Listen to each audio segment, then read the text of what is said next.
Terima kasih Anda masih di ID Sore. Pemirsa, Polda NTB menegaskan kasus viral seorang disabilitas yang dijadikan tersangka pemerkosaan keliru. Status pelaku di kasus tersebut bukan tersangka pemerkosaan, melainkan tersangka pelecehan seksual.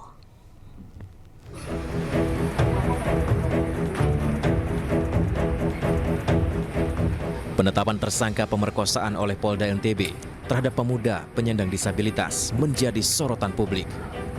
Polda NTB menegaskan peristiwa terjadi bukanlah kasus pemerkosaan, melainkan kasus pelecehan seksual. Yang kalau rekan-rekan tahu sempat viral disabilitas yang menjadi tersangka, hari ini kita melakukan rilis. Jadi tindak pidananya adalah bukan pemerkosaan, gitu ya. Jadi bukan pemerkosaan, akan tetapi ini adalah pelecehan seksual fisik. Gitu. Jadi sebuah ini yang berbeda. Direktur Reserse Kriminal Umum Polda NTB menambahkan penetapan tersangka Agus sudah berdasarkan hasil penyelidikan dan penyidikan. Korban pelecehan seksual mengaku mendapatkan tekanan dari pelaku. Motifnya sama, jadi dia seolah-olah membangun persepsi, menekan korban dengan kondisi korban yang lemah, sehingga memanipulasi dan mengikuti kata-kata si pelaku. Dua korban yang sudah kita periksa. Sementara itu, Agus sendiri yang ditetapkan sebagai tersangka pelecehan seksual dalam kasus ini membantah melakukan perbuatan tersebut. Dirinya merasa dijebak oleh korban atau pelapor. Dari Mataram, Hari Kasidi, iNews melaporkan. Ya pemirsa, penetapan Agus Buntung sebagai tersangka pemerkosaan menuai sorotan. Meski tidak memiliki tangan, Agus dinilai tetap bisa memerkosa korban dengan mengancam dan melakukan intimidasi.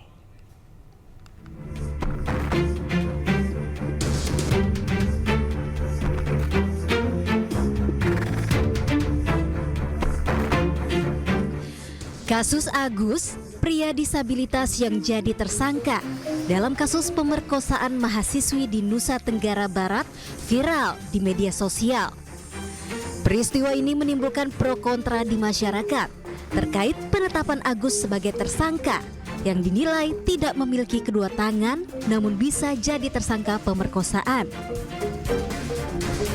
Meski demikian, polisi telah mengantongi alat bukti yang membuktikan Agus sebagai tersangka pemerkosaan. Agus diduga melakukan tindak pidana pelecehan seksual fisik terhadap korban dengan tipu muslihat dan ancaman. Ia diduga mengancam korban akan membongkar aib masa lalu korban kepada orang tuanya, sehingga korban terpaksa menuruti keinginan Agus. Kronologi yang terjadi kepada korban itu ada ancaman, intimidasi, tipu muslihat dan manipulasi yang diberikan kepada korban oleh pelaku. Seperti itu. Kemudian ada ancaman-ancaman yang psikis kepada korban dan segala macam. Itu awalnya juga karena korban melihat ke arah utara tadi, kemudian pelaku mengulik-ulik terkait pribadi korban. Karena ketika korban melihat ke arah utara, korban tiba-tiba menangis. Kemudian karena korban menangis, ada kesempatan itu yang dilakukan oleh si pelaku untuk menanyakan background atau masa lalu korban. Sehingga pelaku mengajak korban ke arah belakang teras Udayana. Nah, di sanalah terjadi ancaman-ancaman seperti itu. Selain mengantongi 2 alat bukti, polisi juga mendapatkan keterangan dari 5 orang saksi. Mereka adalah teman korban yang mengetahui kejadian tersebut. Polisi juga sempat mengungkap Agus nekat melakukan hal itu karena dalam pengaruh judi dan minuman keras. Meskipun Agus tidak memiliki kedua tangan, namun saat menjalankan aksinya ia menggunakan bagian tubuh yang lain. Dan hal ini juga dibenarkan oleh psikolog forensik Reza Indragiri. Kasus di NTB ini sudah barang tentu harus diinvestigasi oleh polisi ya. Tapi kalau kita bicara secara umum dengan pertanyaan apakah memungkinkan penyandang disabilitas melakukan ruda paksa, jawaban saya adalah mungkin. Kenapa? Karena barangkali sebagian kalangan yang menganggap bahwa itu tidak mungkin, itu lebih dikarenakan mereka berimajinasi tentang adegan pemerkosaan.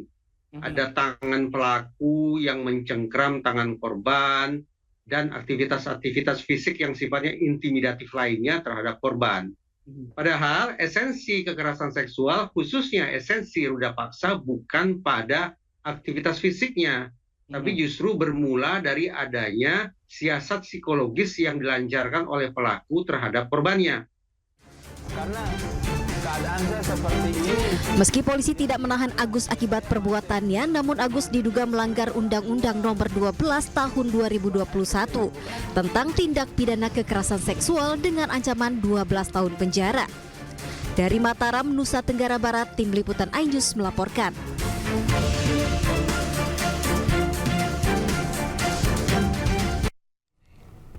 Ya, sementara itu pemirsa, Agus membantah tuduhan yang dialamatkan kepadanya.